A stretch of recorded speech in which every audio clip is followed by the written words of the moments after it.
From the Library of Congress in Washington, D.C.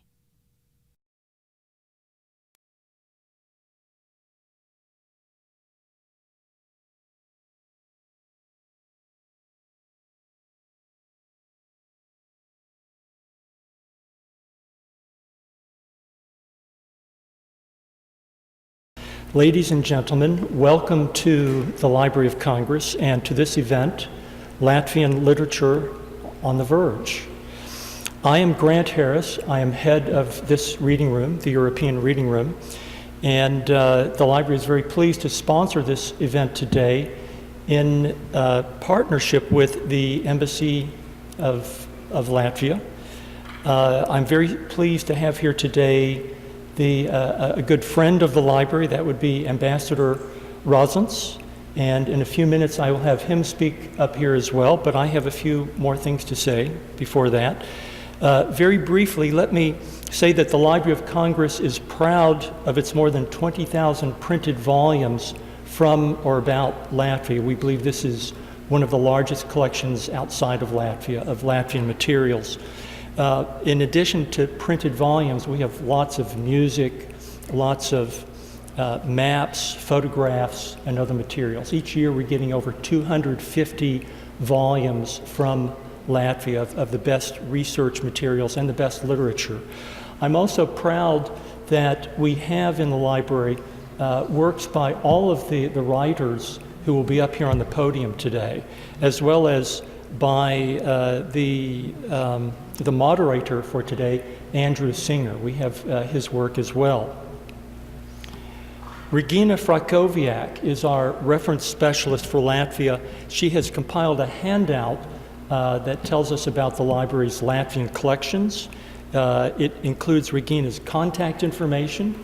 If you want a copy of that, Regina has there's Regina, and the handout is in blue. So if you want that, you have her contact information. If you want to use the collections, she can help you with that.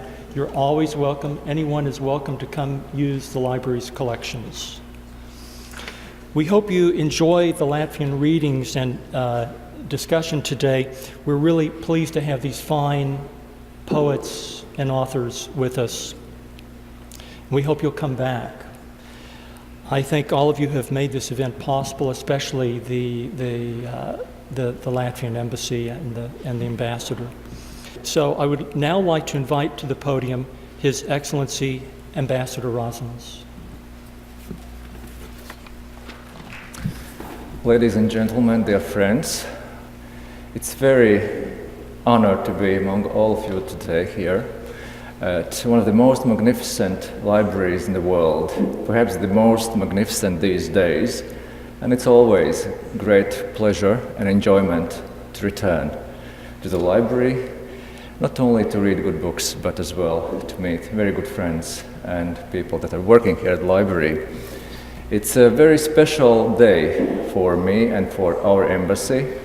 It's the first time, as far as I know, that we have put together an event totally dedicated to Latvian contemporary literature, poetry, prose, translation into English. And I'm very glad that we put this event together, and I hope that we'll have nice and very enjoyable afternoon or beginning of the afternoon. My very warm thanks and all my gratitude really goes to Mr. Grant Harris and his wonderful staff here at the library, European division at the library, with whom we had managed to develop very close and good ties. And I think these ties definitely are here to stay and they will not evaporate. I'm very pleased for that.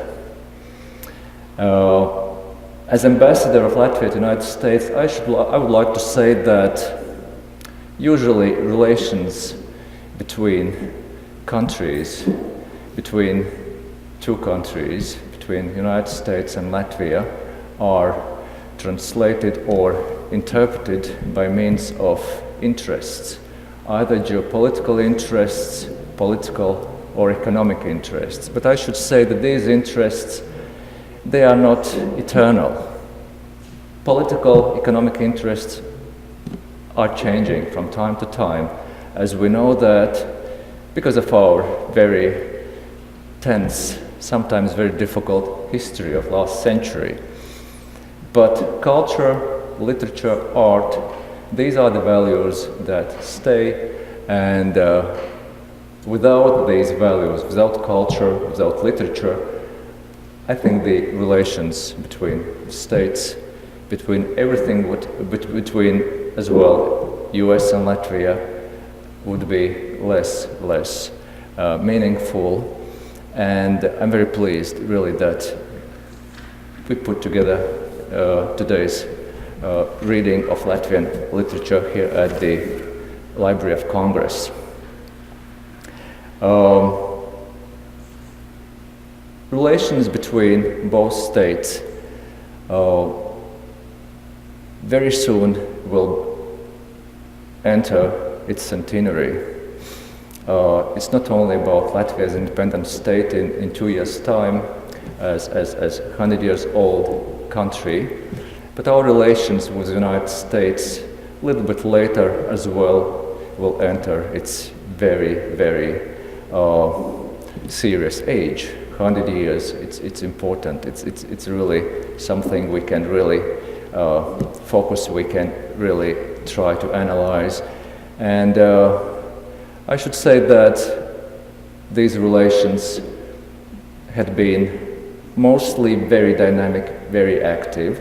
Of course, we have had as well more silent periods in our relations because of well-known dramas in our history, Soviet occupation, but US never recognized the Baltic occupation. The Baltic states always were legally in very existence, and I think that creates a very positive background, whatever we are doing in our relations these days. And when we discuss literature, when we bring more singers, artists, writers to the United States, and I hope that more American writers, singers, and artists will be visiting Latvia as well, I think we send a bit different message about Latvia as a state, especially these days when in Europe we are so much preoccupied with geopolitical tensions, with changing security environment in Europe. I think it would be wrong to assume that that's the only thing people in Europe are living and breathing and thinking of. We still are living in decent democratic societies, vibrant societies, with bright and good future, irrespectively of the changes in Europe these days. And I'm glad that we are able to, by means of literature, by means of art, to send this message of Latvia as European state, as a progressive and state that has very good future. And here I would like to end. And once more, thank you so much, Harris and Mr. Harris and Library of Congress for the event. And I would like to invite the moderator, Andrew Singer, to open the reading. Thanks so much.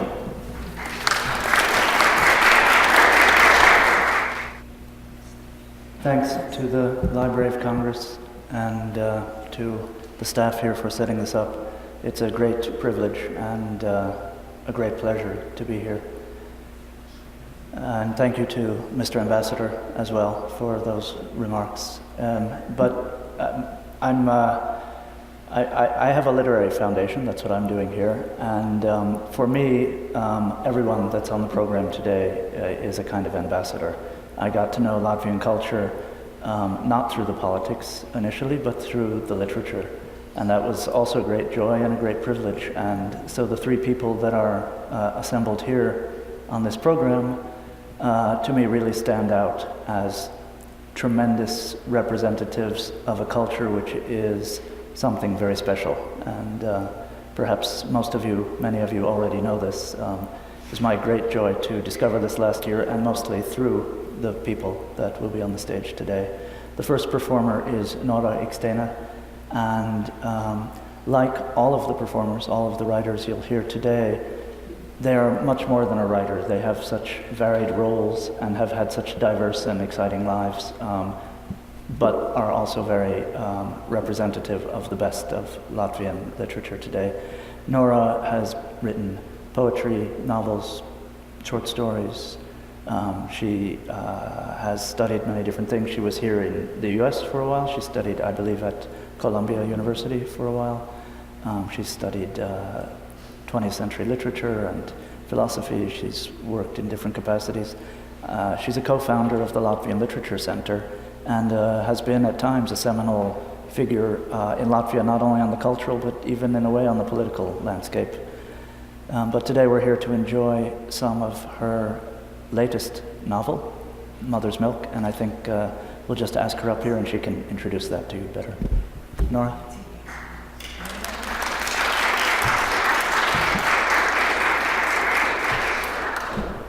So, ladies and gentlemen, I think it's a historical moment for all of us, and you can't believe how pleased and how honored we all feel to read here in Library of Congress. Today, me and my translator, Margita Gailitis, we will be reading a short excerpt from my latest novel, Mother's Milk. And it's kind of symbolical because it's historical novel from a very personal point of view, and this is a fourth book in series of books, 20th Century, published in Latvia, and a very unique way how to tell about history. These are 12 Latvian well-known contemporary prose writers who are writing books about one period of Latvian history. My book is about time period between 1969 to 1989, which is actually very, very hard period for Soviet Latvia, stagnatic times. But I tried to tell that story from a very personal point of view, from mother and daughter. There are two narrators in first person, mother and daughter, and that's how they are living through this hard time. And Mother's Milk, it's not only mother's milk, it's a homeland's milk, which we all lost in those times. And so also for giving life for Latvian language here in the Library of Congress, I will read a small excerpt in Latvian, and then Margita will read the rest excerpt in English. Dažkārt pēc skolas es devos uz ambulanci un gaidīju mātes darba dienas beigas. Tur bija šaurs garš koridors, kurā uz soliņiem saspiedušās vienmēr sēdēja daudz sieviešu. Māte katrai centās atlicināt pēc iespējas ilgāku laiku, un tas nozīmēja, ka darbu viņa bieži beidza ļoti vēlu. Pēc skolas es jau biju kaut ko pagatavojusi, tad mēs nācām mājās, un māte ēda vairāk pieklājības pēc. Es novilku viņai kurpes vai zābakus un apsedzu ar biezo segu. Krāsnes durtiņas bija vaļā, bija jāgaida oglītes, lai varētu aiztaisīt šīberi. Ar suni mēs iekārtojāmies netālu no krāsnes mutes, oglītes gailēja. Tās izskatījās pēc mirdzoša paklāja, kas mūs aizvedīs uz kādu tālu laimības zemi, kur nebūs ilgošanās un atšķirtības, kur valdīs gaisma un prieks, kur neviens nevienu neatņems, bet tikai dāvās mīlestību. Ik pārvakarus oglītēs es cepu 2 kartupeļus, vienu sev, otru sunim. Kad tie bija gatavi, mēs dalījām šo gardo cienestu, un dzīve nemaz nešķita tik slikta. And now you will hear the rest of the excerpt in English by my translator Margita Gailitis. Thank you. I'm very happy to be here and to read Nora's book in English. Let me say that the book in a couple of months has become a bestseller in Latvia. And we've just had wonderful news from London, England, that a publisher has accepted the book. So we will be again in the world. I'll read the segment, a bit lengthier segment in English. Sometimes after school, I headed for my mother's ambulatory center and waited for her workday to end. There was a narrow, long corridor there in which on benches, tightly squished together, always sat many women. Some of them were pregnant. My mother tried to devote as much time as was necessary to each one, and often meant that she finished work very late in the evening. After school, I used to prepare some food, and we would then head home, and my mother would eat more out of politeness than hunger. Exhausted, she often, still dressed, fell into bed. I took off her shoes or boots and covered her with a heavy blanket. The door to the round-belly stove was open. I had to wait for the wood to burn down to cinders to be able to close the damper. The dog and I got ourselves settled not far from the mouth of the stove. The coals smoldered and glowed. They looked like a sparkling carpet, which would take us to some faraway, happy land where there would be no longing or separation, where light and joy would reign, where no one would take away but would only give love. Every couple of evenings or so, I baked 2 potatoes in the coals, one for me, one for the dog. When they were ready, we shared this tasty treat, and life didn't seem so bad after all. The New Year's school break was drawing near, and my release was also drawing near, because I could head for the city for 2 weeks to my grandmama and my grand-steppapa. My half year of exile with my mother had finished, and at school a couple of schoolmates had become friendly with me. After the passing of the report cards, we got ready for a carnival. Totally uncharacteristically, my mother got involved in this event. In a pail, she mixed up batik colors, tied up the corners of a sheet, and soaked them in a pail. She folded the sheet in half, sewed up the sides, cut out a hole at the top, and the result was an unusual and splendid sack dress. Then she sat me down near the kitchen window in the light, and having pulled out some things from her lean cosmetics bag, she began to make me up. We rarely touched each other, yet now Mother's fingers slid over my forehead. She patted down my nose and cheeks, touched up my eyelids, chin and eyebrows. Her hands and her clothes smelled of medicine, which was my mother's usual fragrance, and which, through her touch, awakened in me a love that I had not known before. Love for my mother, a daughter's love. When she handed me the mirror, back at me stared a child's face that was divided into the good and the evil. The grimace on one side was frightening, with a black furrow drawn from my nose to my chin, and with a yet blacker eyebrow.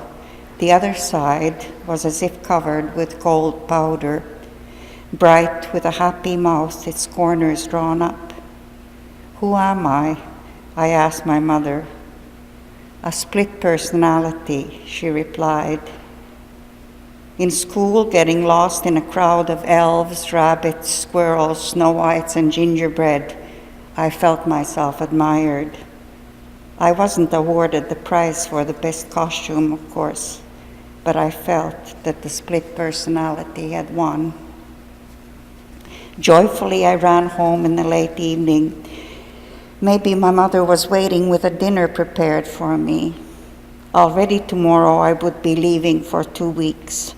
I wanted to put my arms around my mother's neck and kiss her again and again as thanks for this beautiful carnival, for the split personality which she conjured up like a good fairy, like a miracle worker, my dear, different mother. At the house outside, a frenzied dog was waiting for me. Inside it was dark and cold. Mama hadn't fired up the round belly stove, nor the cook stove, although today was a holiday for her. Having entered the corridor, I heard odd wheezes. My mama was lying in her bed. Beside her discarded a bottle of alcohol and some sort of white tablets. Around her neck was an old man's necktie with which she had tried to strangle herself. I rushed to her, tore off that damn necktie, got her up to sit up. She choked and coughed until she vomited up a liquid in which the small white tablets floated. All night I brewed tea for her. She obediently drank it and now and then vomited. When she fell asleep, I crawled in beside her. I slept, almost not breathing, my head pressed to her left breast to hear if her heart was still beating and hadn't stopped. Thank you.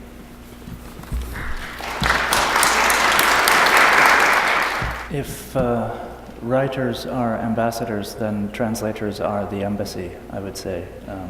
There is no cultural interchange without the work of translators.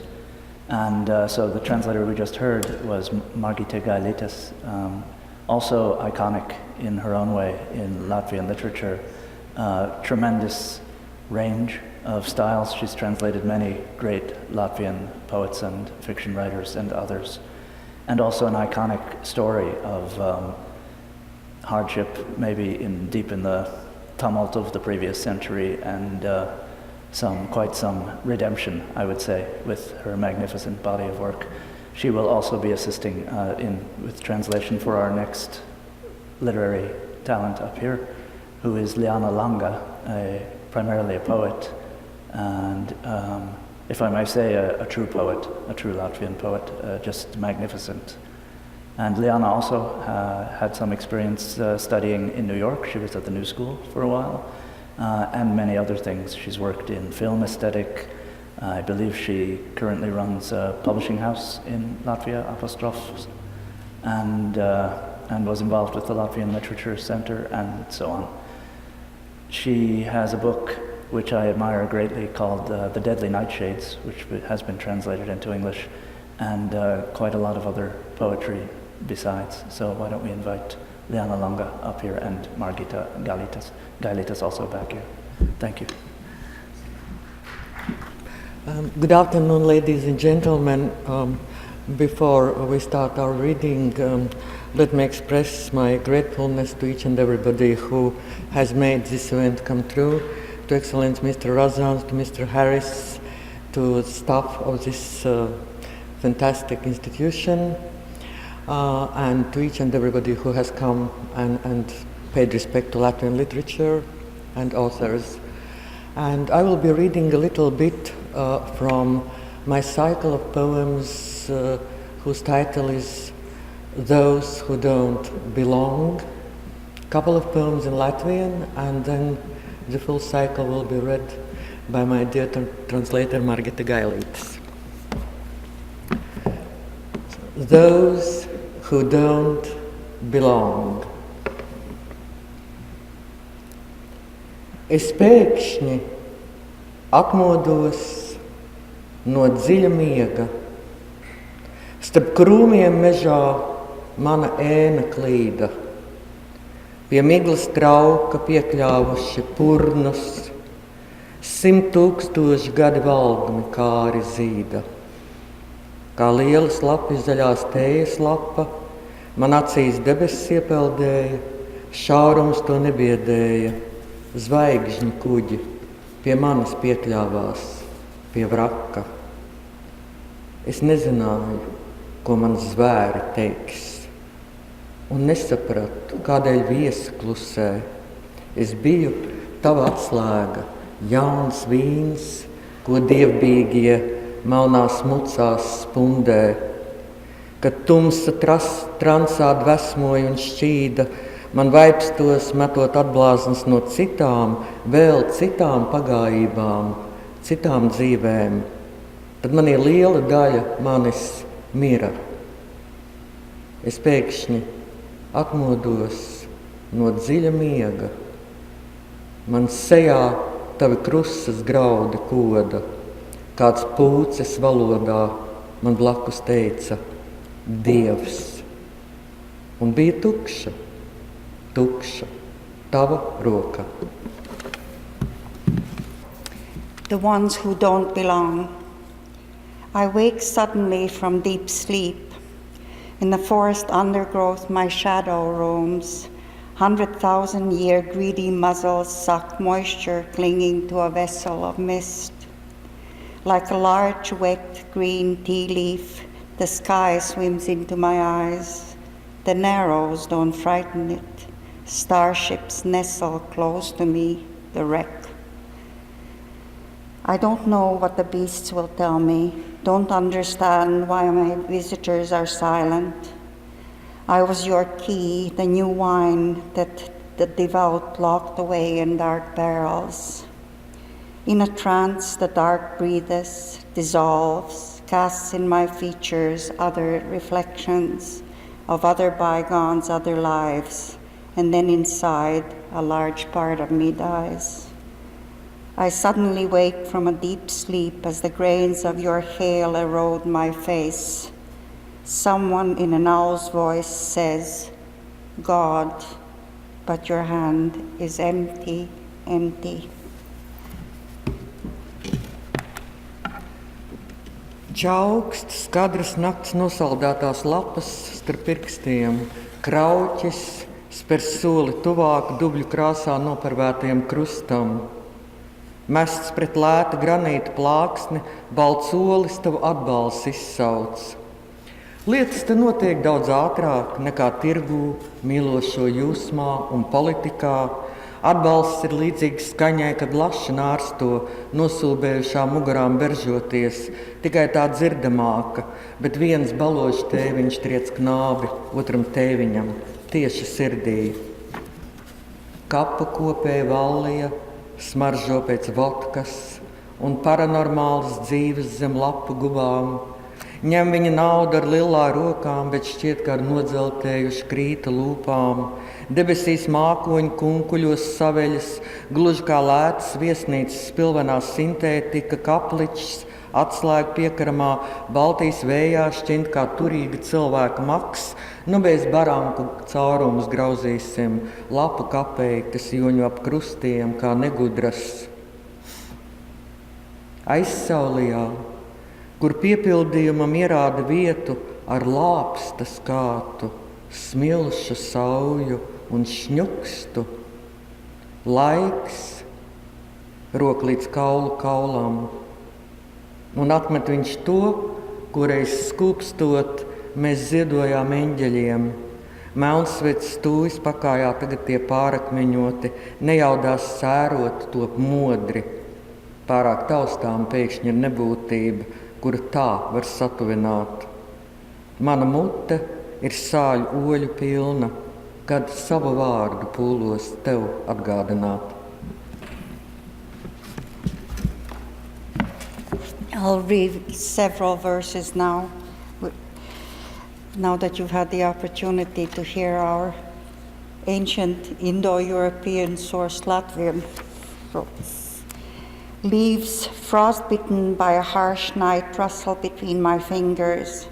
A rook sidles closer to a cross-painted mud color.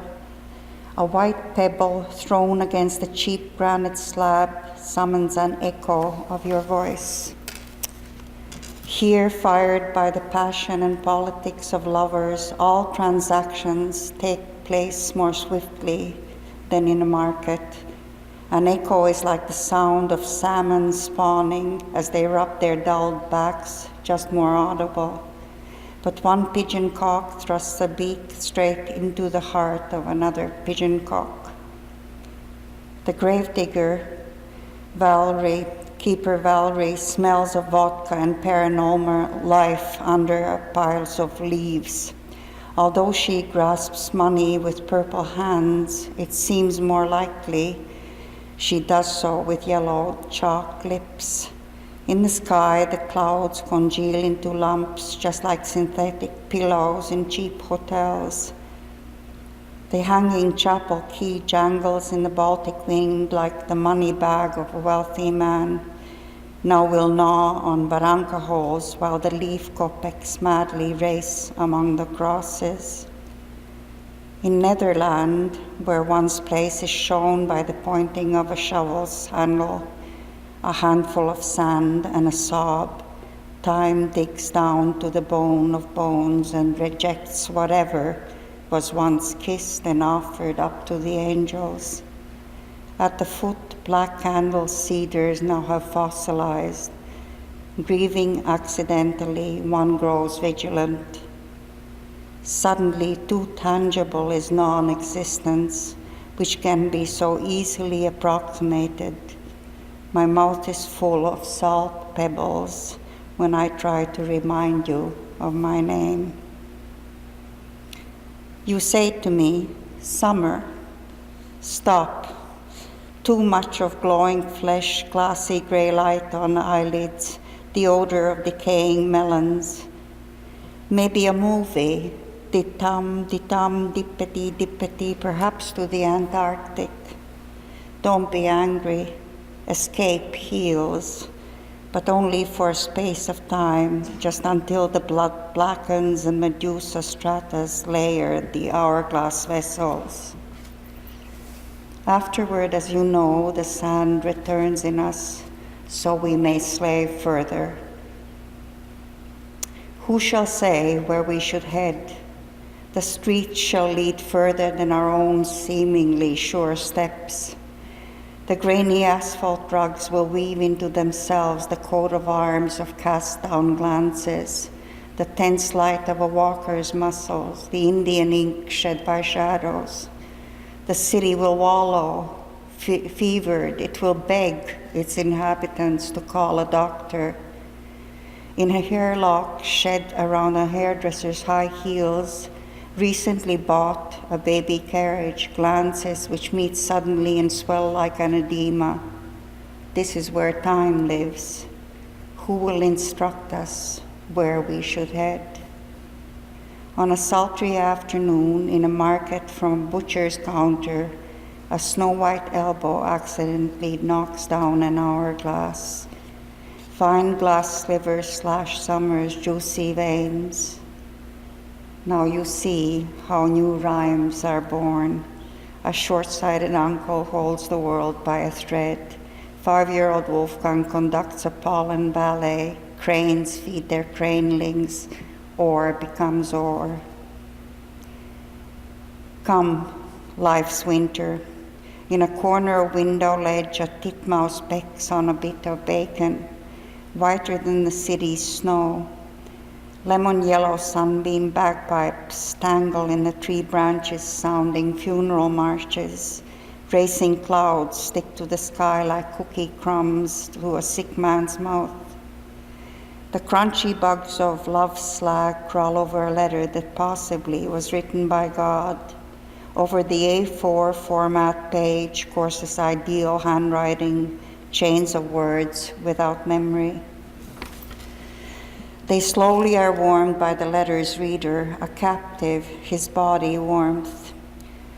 He, involved, follows letter by letter, understanding not a word, just listening and listening to the soundless rattle of chains.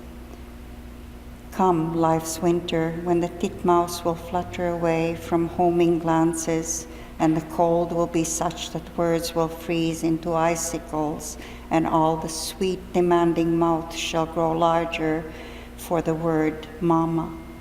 When the letter will be blizzarded into infinite snow and will sleep exploded and naked in the midst of this landscape, as part of the handwriting, as the letters from which days and nights and the titmouse bacon are woven, then winter will come to to save the captive, and one more time, awkwardly gurgling, will create food, smoke from crematorium chimneys, applause, motors, star, tenderness, alcohol, dirty streets, a puppy breath, Christmas time colors, this year's first ice snow crust.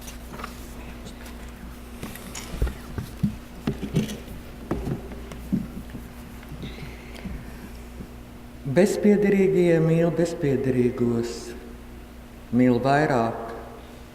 Nērti pilsētas trokšņi modina gulošos monstrus draudīgi apmēra gultās, kurās caur margotiem logiem ieplūst tumsa un gaisma, uzšķiļot zvērisku kaisli.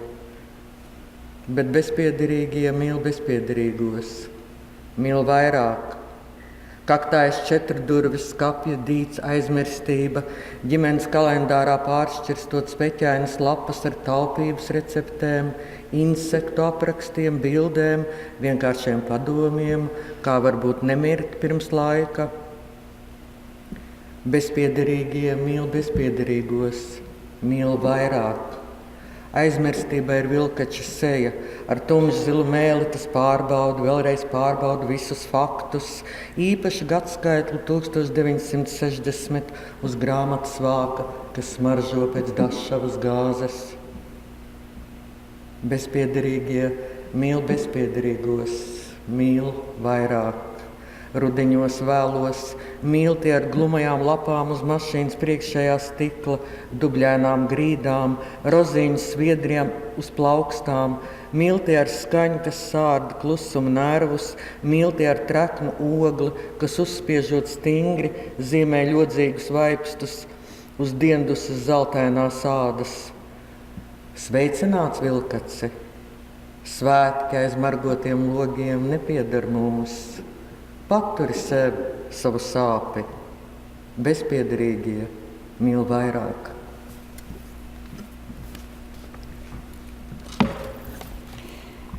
The ones who don't belong love non-belongers, love more. Awkward city noises wake sleeping monsters in beds of threatening size, in which through barred windows dark and light flows in, kindling beastly passion. But the ones who don't belong love the non-belongers, love more. In the corner behind the 4-door wardrobe, forgetfulness hums, turning over greasy pages in a family calendar with thrifty recipes, descriptions of insects, photos, down-to-earth advice, perhaps how not to die before one's time. The ones who don't belong love non-belongers, love more. Forgetfulness has a werewolf's countenance. With a dark blue tongue, it examines once more all the facts, especially numbered year 1960 on the cover of the book, which smells of Dachau's gas. Those who don't belong love non-belongers, love more.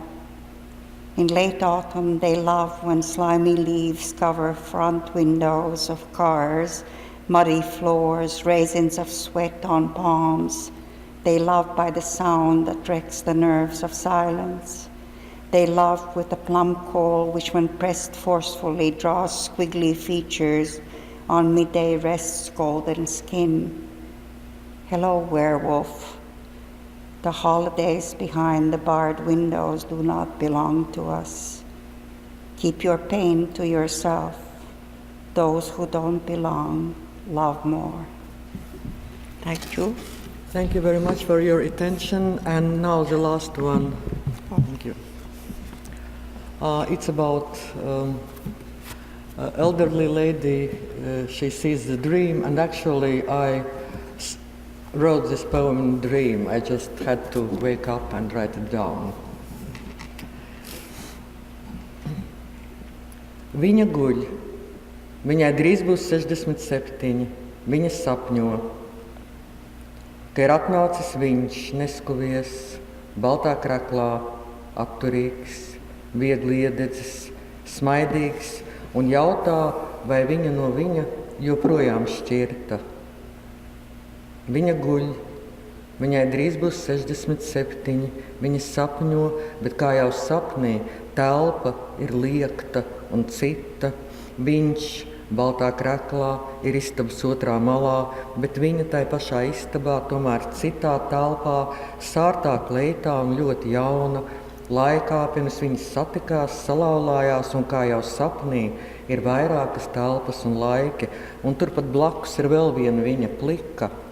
Viņa guļ, viņai drīz būs 67, viņa sapņo, ka sadalījusies pēkšņi ir daļās divās.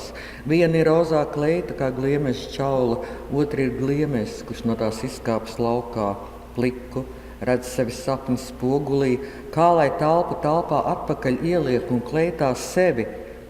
Tikmēr viņš, atturīgs, neskuvies, smaidīgs vaicā, kā viņš viņas sapnī tika. Jautā, kam dēļ viņa kleitu nevelk, vai nesalst, un vai viņi varētu mēģināt vēlreiz. Tad viņa sapnī atceras tā, kā spēr zibens, ka ir viņš jau 20 gadus kā miris. Nevar taurens melns, milzīgs kā lidmašīna, vēcinot spārnus, izsūkt nektāru saldo. Nevar mazā matrjoška pati no lielās izkāpt. Viņa guļ, viņai drīz būs 67. Viņa sapņo.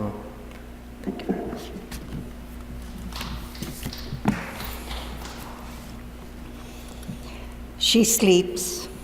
She'll soon be 67. She dreams that he has come, unshaven, in a white shirt, reserved, slightly tanned and smiling. He'll ask if she's still separated from him. She sleeps. She'll soon be 67. She dreams. But as it is in a dream, the space is curved and another. He in a white shirt is on the other side of the room, but she is in the same room, yet in another. In a room, in a rose-hued dress, very young, at a time before they met, before they wed.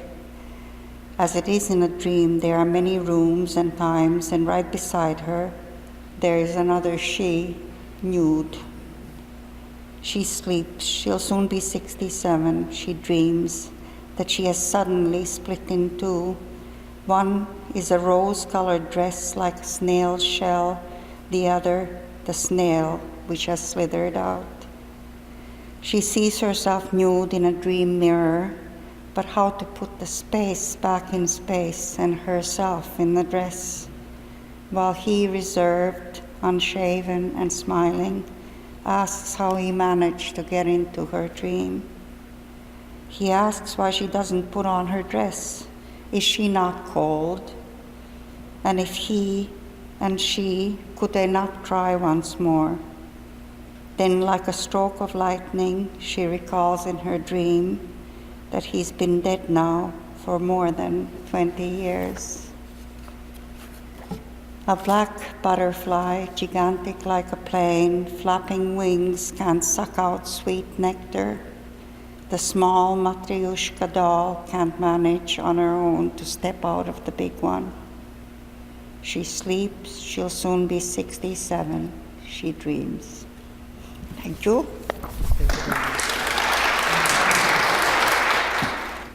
A starship settled near me.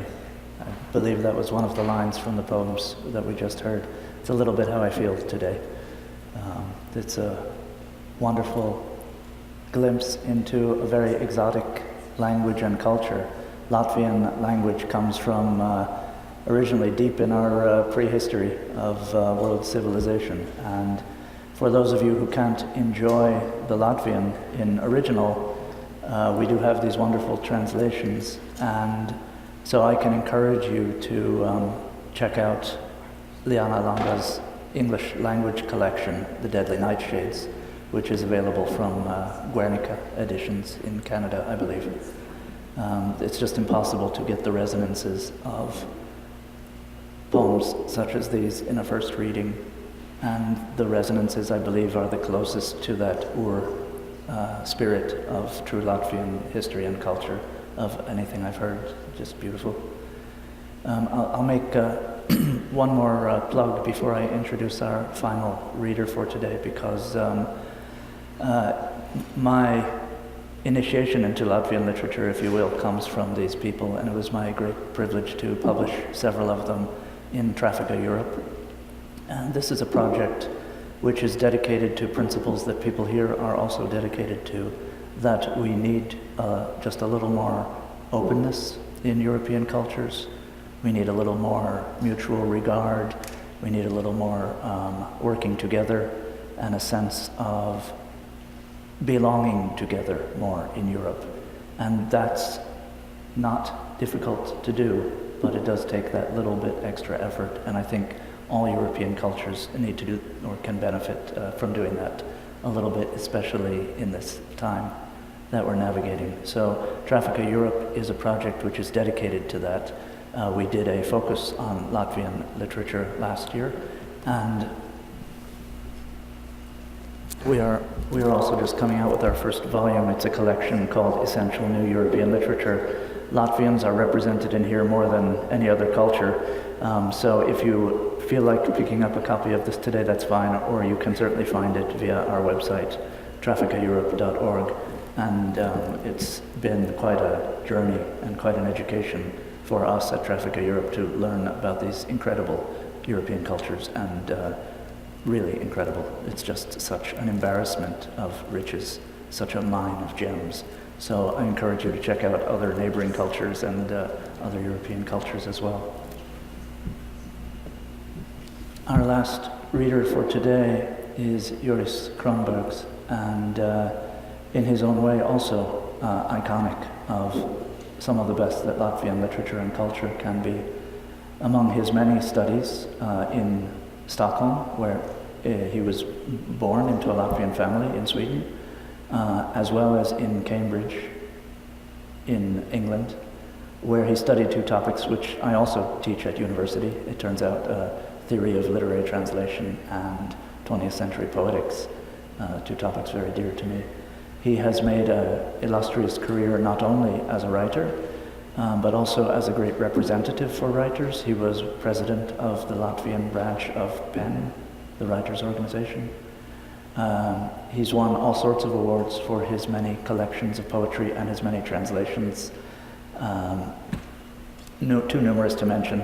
Awards with words like star and order in the title, as well as a career as a diplomat. And he was the cultural attaché for Latvia for about 10 years, from the beginning of the 90s thereabouts to the early 2000s, at the time when Latvia joined the European Union. So he has witnessed firsthand a lot of this current history of what we're living through. And he's reflected it in works of great sensitivity and depth. His poetry has been translated into more than 20 languages, including some very exotic ones like Welsh and Catalan and so on. And his collection, Wolf One Eye, has been translated into English in full, which he'll, I believe, be reading from today. And this won also an award, Best Latvian Poetry Award or something like this. It's a great pleasure to welcome Juris Kronbergs. Thank you, Andrew, for those kind words, partly true. And thank you, the organizers, for this event, library and the embassy. I will read mainly in English, but two poems in both Latvian and English. I will read 5 poems from the collection Wolf One Eye and some other poems. So first, 5 poems from Wolf One Eye. Out of the blue. It was day, but he saw the moon as well, and a black beetle on a slack rope that jigged over his field of vision, past cloud drifts of fog, past blistered wisps of nothing. Not a word had been said about an aquarium in the head. A slow and resolute curtain of opaque and gritty water rose up. Darkness fell on all roads, all meadows and forests and snows, pastures and rivers, or reed beds and hillsides and snows. In the aquarium, black beetles darted to and fro, seeds of death that stalked their beginning, the end. The same poem in Latvian. No skaidrām debesīm. Dienas laikā bija redzams arī mēnesis, un ļenganā virve, pa kura melna vabole dejoja gar redzes loku, gar miglas mākoņiem, gar itne kā tulznainajiem diedziņiem.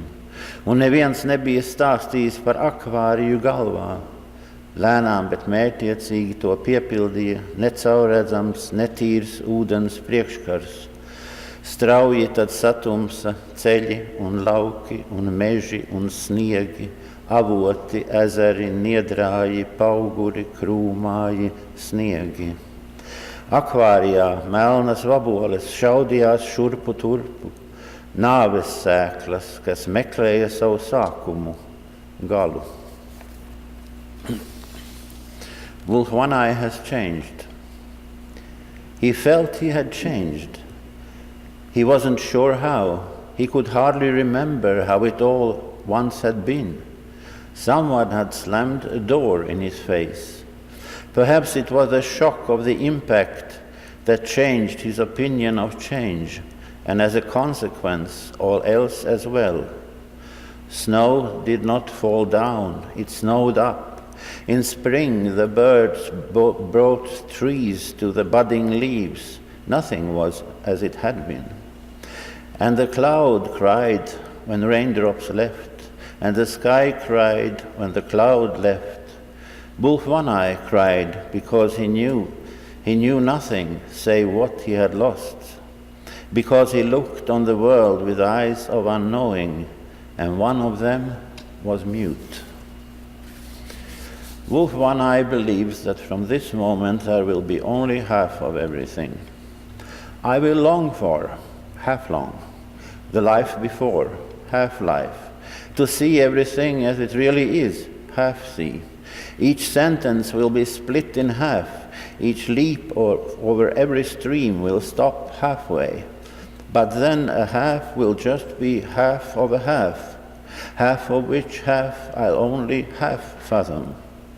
All will be half days, half hours, half baked, half done, half-hearted, halfway understood, half empty, not half full, half drunk. As I enter a newly built house, half will collapse, but half will remain. Which half, the better half or the worse? As I prowl the forest, half will disappear. Every other spurs, every other mushroom, every other passion. As I go across the rapids, how will I know on which half of the bridge to go? And the rapids beneath me will be gone, half gone. Wolf One Eye in spring. Leafing trees drip from the sky. Black and white keys sprout from the earth. A piano that no one plays. Still the tones sound. They are winged, they fly away.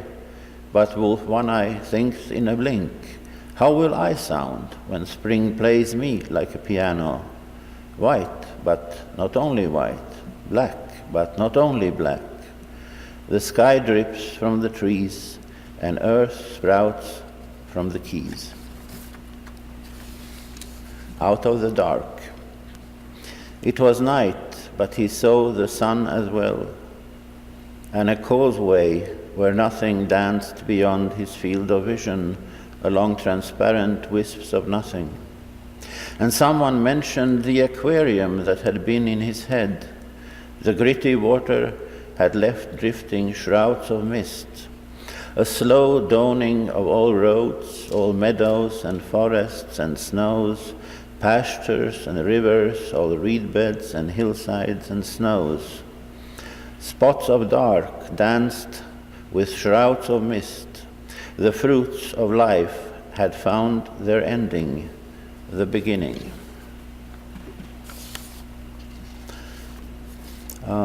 So, in the next poem, I wrote when Russia began the occupation of Crimea, spurred on by my colleagues Liana Langa and the Swedish writer Ulf Eriksson, and it was published in Sweden's largest newspaper, Dagens Nyheter, in the Swedish language.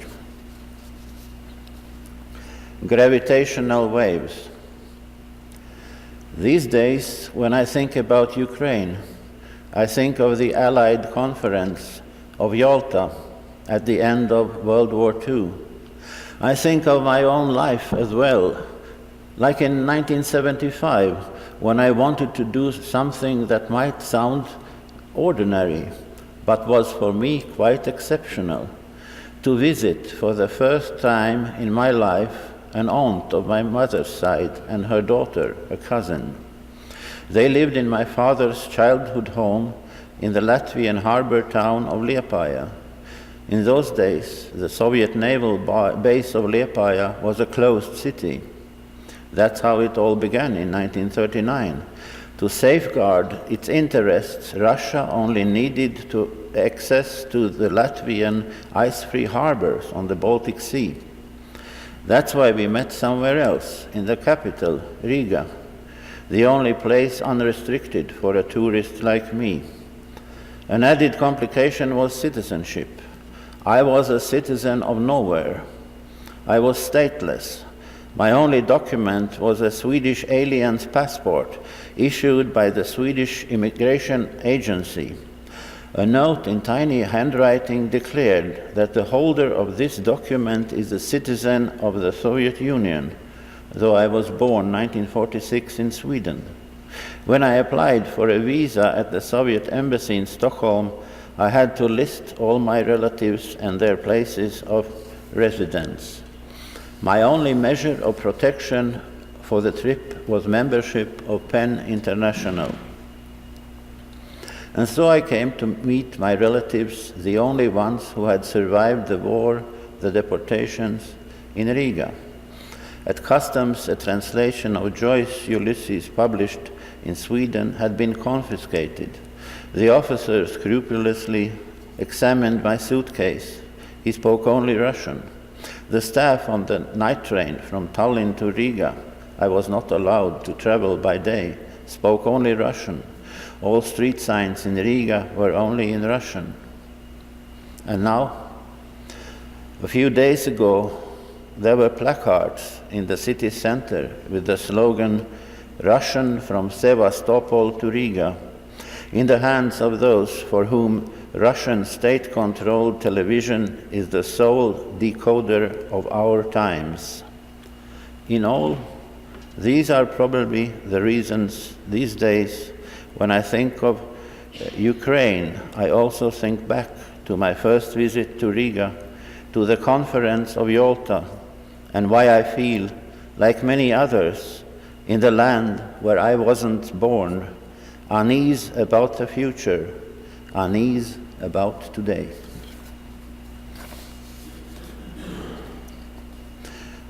The next poem is in memory of the great Swedish poet, Nobel Prize laureate, and a great friend of Latvian literature, and a very good friend to some of our best poets.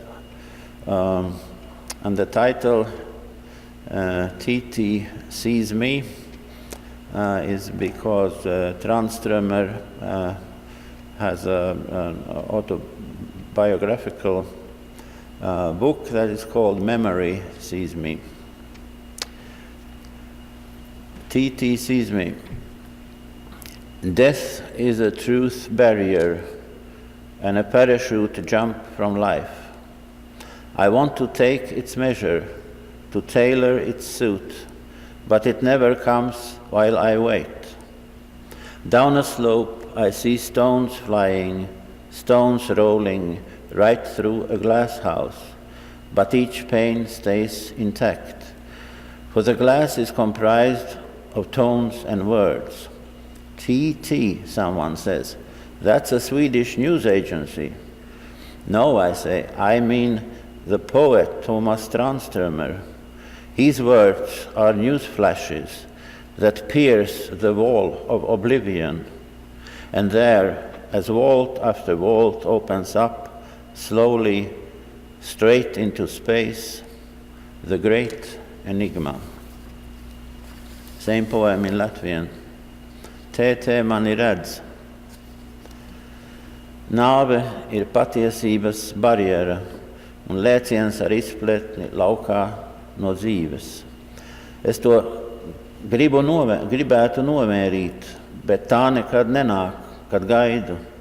Nogāzē redzu akmeņus ripojam, lidojam, cauri stikla namam, bet neviena rūts nesaplīst, jo stikls ir no toņiem un no vārdiem. TT, kāds saka, tā ir Zviedru ziņu aģentūra. Nē, es atbildu, te runa par dzejnieku Tomasu Tranströmeru.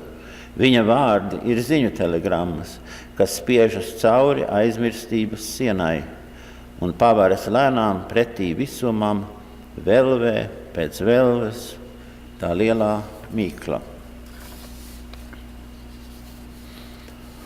The next poem is called Strata of Time and is written in the restaurant The Andalusian Dog, Andalusias Suns in Riga, my former unofficial Riga office during my diplomat years. Day sneaks off with a smell of tobacco, rain. Old film music drifts from a loudspeaker. It's nostalgia's birthday today. Days of the past turn up like uninvited guests. Time leaves through your old, as yet unwritten diaries.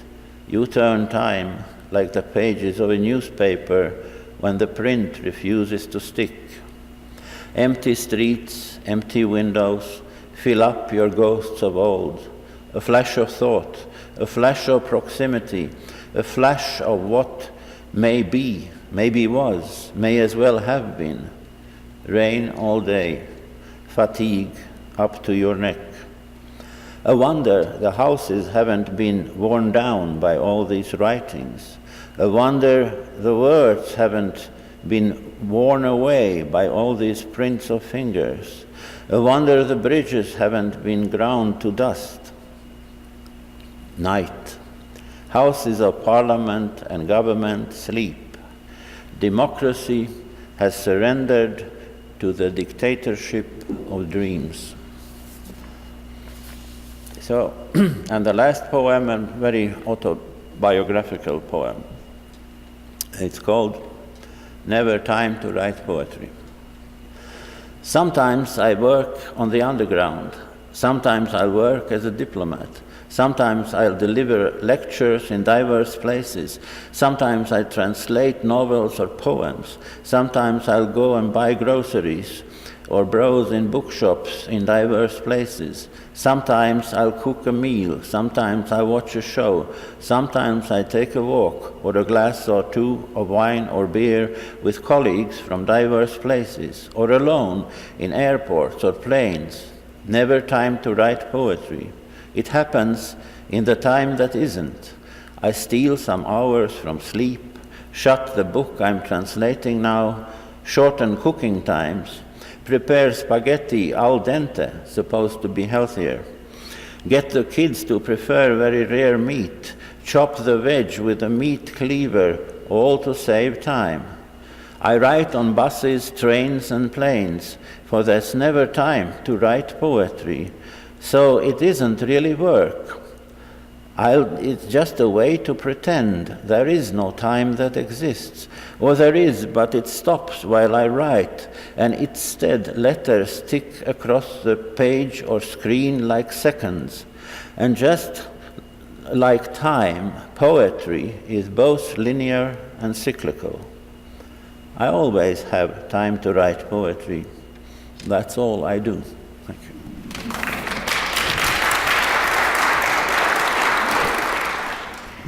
Juris' collection, Wolf One Eye, is available from ARC Publications in English translation. Thanks so much to the Library of Congress for this event marking Latvian literature. As the ambassador told us at the beginning, it's the first such event here. So it is wonderful that all of you have come and commemorated this culture here with us, and how appropriate that it's here in the European Reading Room. Thanks especially to Grant Harris, who's the head of this European Reading Room, for helping to facilitate this, and to all of you. Why don't we have one more round of applause for our performers today.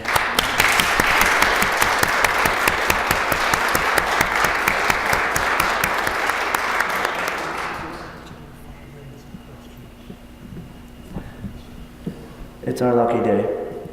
We are able to take one or two questions if anyone has any questions for our writers. My question is to both ladies writing in Latvian. You seem to be knowing English, but still you're using Miss Gailitis to translate.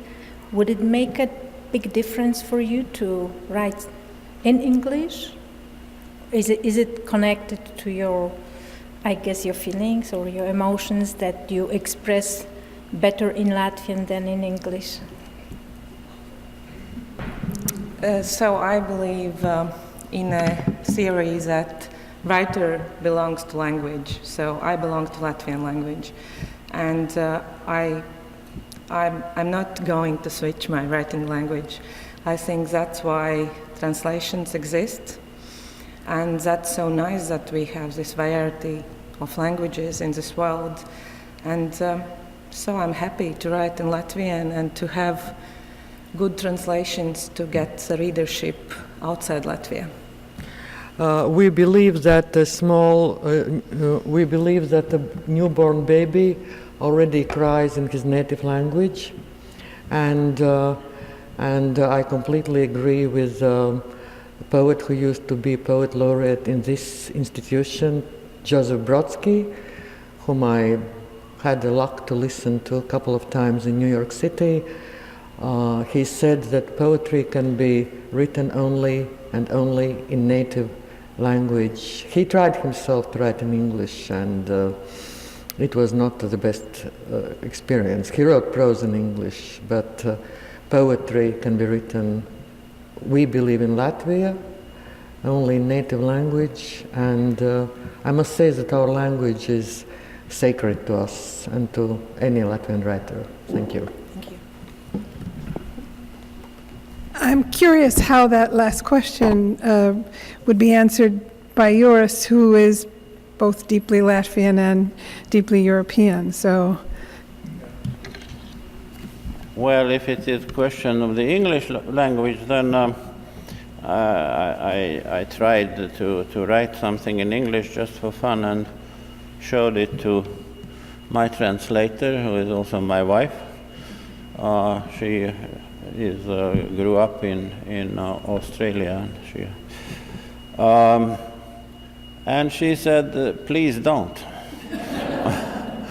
So, but as I grew up in Sweden, and I'm bilingual, I also write poetry in Swedish, let's say 25% and 75% in Latvian, but not at the same time. With one exception, when I wrote Wolf One Eye, it was a decision that I will write this and immediately translate into Swedish. And so I did, and I wrote it and used both the languages. And the language is sometimes decided in different ways how I should proceed with each poem. But of course, it's a very exceptional situation, because when I grew up, in Sweden, my first language was Latvian. We lived many Latvian families in one part of Stockholm. And until I started to go to school, I spoke almost only Latvian. I didn't know the Swedish language very well when I started to go to school, but it was no problem because the requirement was not such that you should be very good in your native language at that time. So how can I say, when I started to write when I was 17 or 18, my poems, I wrote in Swedish language, but then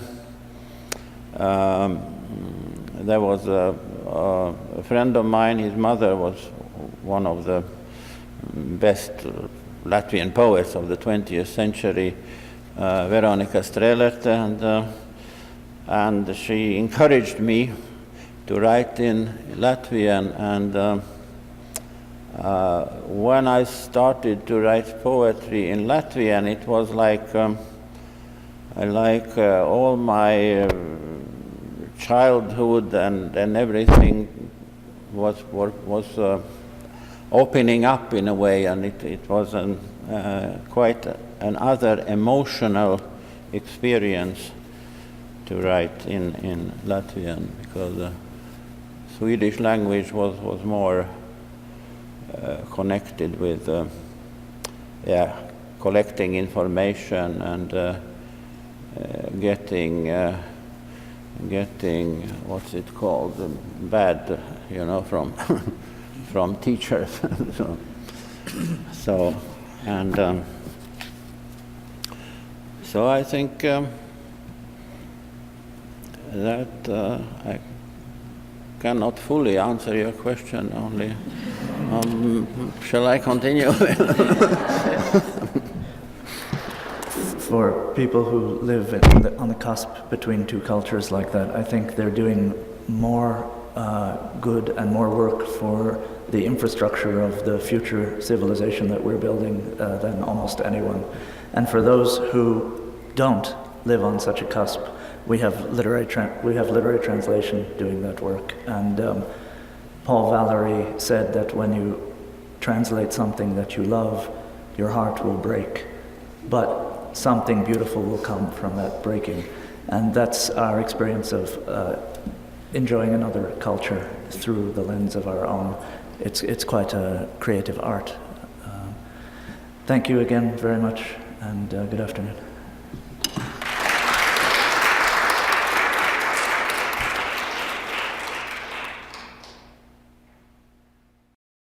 This has been a presentation of the Library of Congress. Visit us at loc.gov.